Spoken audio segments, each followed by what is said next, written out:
Assalamualaikum warahmatullahi wabarakatuh. Alhamdulillah wassalatu wassalamu ala Rasulillah wa ala alihi wa mawalah. Pada kesempatan kali ini kita sudah masuk pada pertemuan yang ke-9 yang akan membahas tentang masyarakat madani. Kita akan membahas bagaimana konsep masyarakat madani ini perspektif Islam, dan kita juga akan mengutip beberapa pendapat tokoh muslim yang menjelaskan tentang ciri-ciri masyarakat madani, sehingga kita dapat belajar apakah masyarakat kita itu sudah sesuai dengan ciri-ciri masyarakat madani perspektif Islam. Baik, kita akan mengutip yang pertama pernyataan Ibnu Khaldun dalam yang dikutip oleh Kiai Haji Afiuddin Muhajir. Beliau mengatakan al-insanu madadiyun bitab'i. Secara alamiah bahwa manusia itu adalah makhluk yang berperadaban. Kita dulu sudah pernah membahas bagaimana manusia ini dipilih menjadi seorang khalifah di muka bumi ini yang diberikan potensi ilmu pengetahuan, dan ilmu pengetahuan ini saya kira nanti digunakan untuk membentuk masyarakat yang berperadaban, memiliki peradaban karena memiliki pengetahuan, adab, etika, dan juga nilai-nilai spiritual.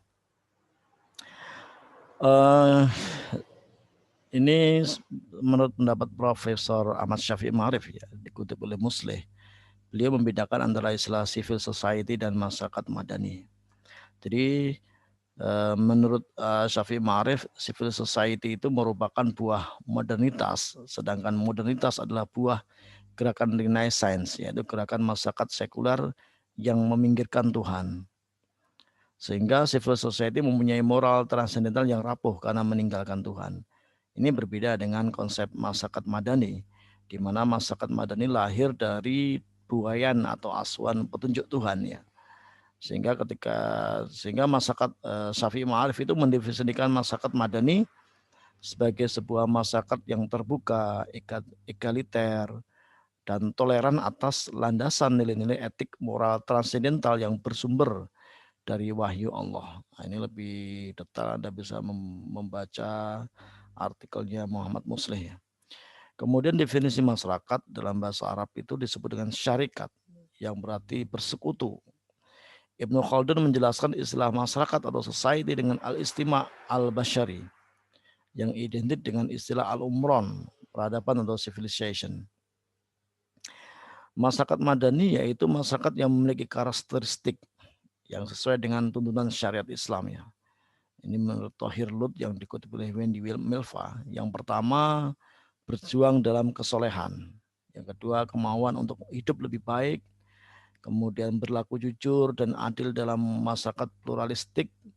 Kemudian marhamah, ya, kasih sayang, ya, ada nilai-nilai kasih sayang dan menabur kebaikan. Kemudian kesalahan pribadi dan sosial, toleran terhadap sama dalam perbedaan. Yang ketujuh, ada kritik membangun dan berakhlak karimah. Wendy Melva menjelaskan bahwa masyarakat Islam dalam perspektif modern identik dengan masyarakat madani, yang dalam istilah Al-Quran itu disebut dengan khair ummah. Ini dalam surat Al-Imran ayat 110. Allah berfirman, a'udzubillahi minasyaitonirrajim, kuntum khaira ummatin ukhrijat linnasi ta'muruna bil ma'rufi wa tanhauna 'anil munkari wa tu'minuna billah. Jadi kamu umat Islam adalah umat terbaik, khaira ummatin ukhrijat linnasi, yang dilahirkan untuk manusia. Ada 3 tugas, yaitu ta'muruna bil ma'ruf, kamu menyuruh berbuat yang ma'ruf, yang baik. Kemudian wa tanhauna 'anil munkar, mencegah dari yang mungkar. Wa tu'minuna billah, beriman kepada Allah. Tipologi masyarakat menurut Ibnu Khaldun itu ada 2, yaitu masyarakat badui, jadi masyarakat nomaden yang hidupnya mengembara dan praktis, ya, belum menjadi suatu masyarakat dan perbedaan yang menetap, ya. Jadi mereka masih mengembara, pindah satu tempat ke tempat lain. Kemudian masyarakat madani yaitu menetap dan bagian dari satu kesatuan. Mereka menyepakati tata cara hidup atau dikenal dengan masyarakat tamadun al-Madinah, yaitu masyarakat yang berperadaban tinggi. Kata madani terjalin erat dengan kata Madinah, berarti kota. Secara etimologis kata ini sama dengan Madaniyah. Tamadun berarti peradaban. Madinah berarti pola hidup berperadaban. Madaniyah berarti peradaban, sama dengan kata hadarah berarti pola kehidupan di suatu tempat. Kemudian masyarakat Madani itu juga lahir seiring dengan terjadinya peristiwa hijrah Nabi. Ini menurut Prof. Muhajir Effendi, yaitu masyarakat Madani itu lahir seiring dengan terjadinya peristiwa hijrah Nabi Muhammad SAW dari Mekah ke Yasrib. Kemudian nama Yasrib itu diganti dengan nama Madinah yang memiliki arti pusat peradaban. Masyarakat Madani ini menurut Nur Khalis Majid itu adalah masyarakat yang sopan, beradab, dan teratur dalam bentuk negara yang baik. Masyarakat Madani dalam semangat modern adalah tidak lain dari civil society. Ini berbeda dengan tadi Syafi'i Ma'arif memindahkan istilah civil society dengan masyarakat Madani. Tapi bagi Nur Khalis Majid bahwa masyarakat Madani dalam semangat modern itu disebut adalah tidak lain adalah civil society itu sendiri.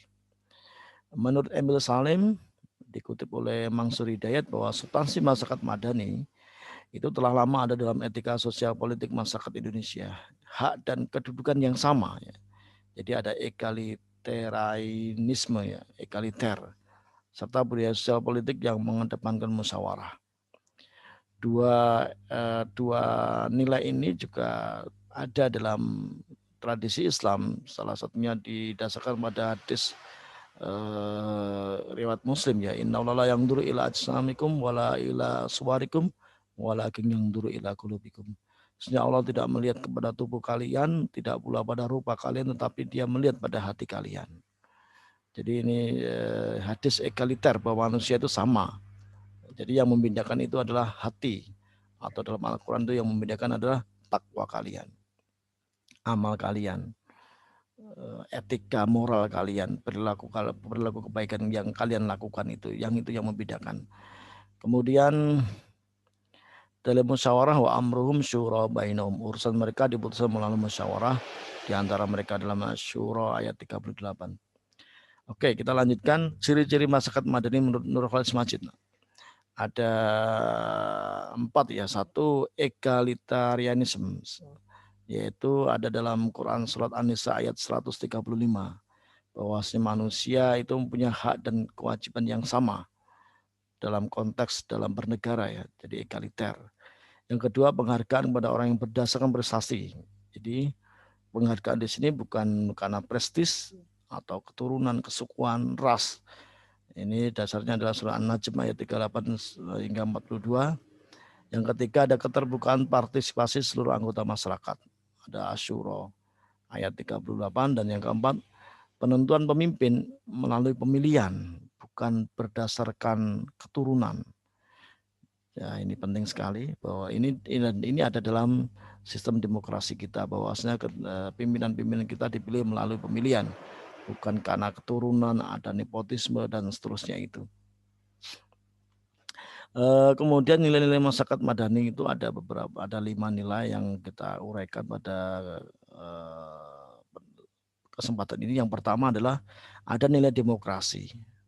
Salah satu pendapat Kiai Haji Afifuddin Muhajir, dalam sistem demokrasi itu adalah adanya hak dan kewajiban bagi rakyat untuk mengontrol, mengawasi, menasihati, dan mengkritisi pemimpin yang berkuasa.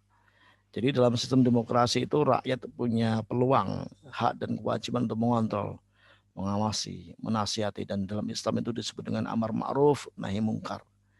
Dalam Quran Taubah ayat 71. Nilai yang kedua adalah nilai toleransi, ya, saling menghargai perbedaan. Adanya di negara kita itu banyaknya agama, suku, dan ras. Kita harus toleran dengan perbedaan itu. Ini luar biasa kata Ali bin Abi Thalib yang dikutip oleh Muhammad Quraisyab, bahwasanya kalau dia bukan saudara Anda seagama, maka dia adalah saudara Anda sekemanusiaan. Jadi salah satu cara agar kita lebih toleran itu ketika melihat orang lain berbeda agama, berbeda suku dan ras, kita harus sadar bahwasanya mereka itu saudara kita dalam kemanusiaan. Sama-sama manusia, sama-sama ciptaan Allah, dan seterusnya. Yang ketiga adalah pluralitas. bahwasanya banyak perbedaan suku, ras, agama dan seterusnya itu juga sebetulnya bagian dari sunatullah. Jadi ya banyaknya agama, suku dan ras itu sebetulnya bagian dari sunatullah. Hal ini disampaikan oleh Allah dalam firman surat Yunus ayat 99, dan jika Tuhanmu menghendaki tentulah beriman semua orang di bumi seluruhnya. Tapi apakah kamu hendak memaksa manusia agar mereka menjadi orang-orang yang beriman? Jadi banyaknya agama di negara ini, bahkan di dunia ini, itu sebenarnya bagian dari sunnatullah. Jika Allah berkehendak itu semua manusia yang di muka bumi ini beriman. Tapi faktanya memang tidak semua manusia itu beriman. Karena manusia itu diberikan hak untuk memilih antara beriman dan tidak beriman. Dan Allah tidak memaksa, la ikraha fiddin, tidak ada paksaan dalam beragama. Kemudian yang keempat adalah hak asasi manusia. Dalam demokrasi, dalam masyarakat madani, di situ juga ada hak asasi manusia yang harus dihormati, yang harus dijaga dan dilindungi oleh negara. Nah, ada salah satu riwayat hadis Muslim, sungguh darah, harta dan kehormatan setiap muslim tidak boleh dilanggar. Darah yang tidak boleh dilanggar berarti kita tidak boleh membunuh orang dengan seenaknya. Harta berarti kita tidak boleh mencuri.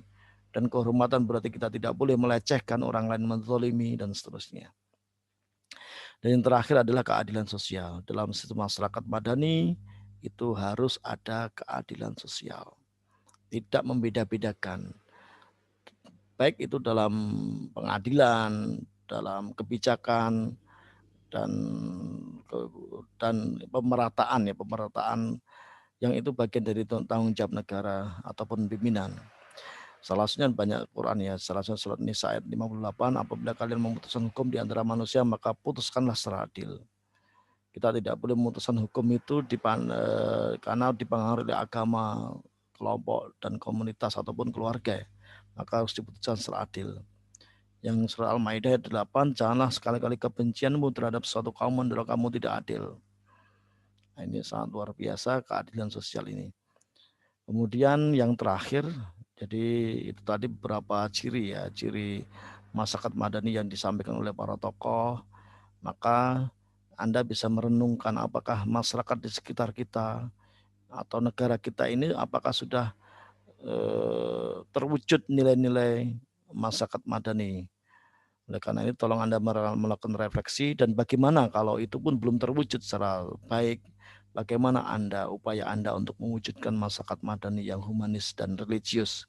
Karena kita sebagai seorang beragama, maka kita juga harus mewujudkan masyarakat kita yang humanis dan juga religius. Baik, itu yang dapat saya sampaikan. Kurang lebihnya saya minta maaf yang sebesar-besarnya. Billahi taufiq wal hidayah. Wassalamualaikum warahmatullahi wabarakatuh.